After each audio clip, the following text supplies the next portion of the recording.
জি ভাই, ইমামতি এবং টাকা, এই কোরআন শিক্ষা দিয়ে টাকা নেওয়া জায়েজ। আপনারা বলবেন হুজুর ওয়াজ করতে আসছেন, আপনি তো এই কথা বলবেনই। দেখেন ভাই, আবু বকর সিদ্দিক রাদিয়াল্লাহু তাআলা আনহু ইসলামী রাষ্ট্রের দায়িত্ব যখন পাইছেন, খেলাফত পাইছেন, তখন তিনি রাষ্ট্র পরিচালনা করছেন। এরই মধ্যে একদিন দোকান খুলতে যাচ্ছেন।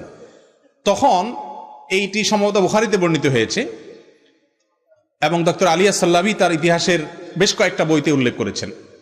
পথে ওমর রাদিয়াল্লাহু তাআলা আবু উবাইদুল জাররাহ রাদিয়াল্লাহু তাআলা দেখছেন, দেখে বলছেন যে আপনি কই যাচ্ছেন খলিফাতুল মুসলিমিন? বলে যে দোকান খুলতে যাচ্ছি বাজারে, আমার ব্যবসা খুলতে যাচ্ছি। বলে যে আপনি যদি ব্যবসা খুলতে যান রাষ্ট্র দেখবে কে?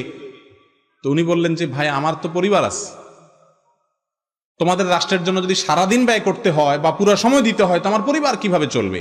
তখন খলিফাতুল মুসলিমিন ওমর ইবনুল খাত্তাব রাদিয়াল্লাহু তাআলা আনহু, আবু উবাইদা ইবনুল জাররাহ রাদিয়াল্লাহু তাআলা আনহু তখনকার অর্থমন্ত্রী, তাদের পরামর্শে আবু বকর রাদিয়াল্লাহু তাআলাকে রাষ্ট্রের কোষাগার থেকে ভাতা দেয়া হতো ইসলামী রাষ্ট্র পরিচালনার বিনিময়ে।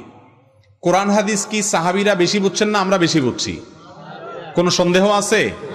যাদের সামনে কোরআন নাজিল হয়েছে ওনারা বেশি বুঝছেন না আমরা বেশি বুঝছি? তো তারা যদি দিনই কাজ, এমন কোন দিনই কাজ যে কাজের জন্য সারাটা দিন ব্যয় করতে হয় বা অন্য কাজ করলে আর এটা হয় না, সেরকম কাজ করে বিনিময় নেওয়াকে জায়েজ বলেছেন। অতএব কোরআন হাদিসের শিক্ষা দিয়ে অথবা ইমামতি করে টাকা নেওয়া জায়েজ আছে।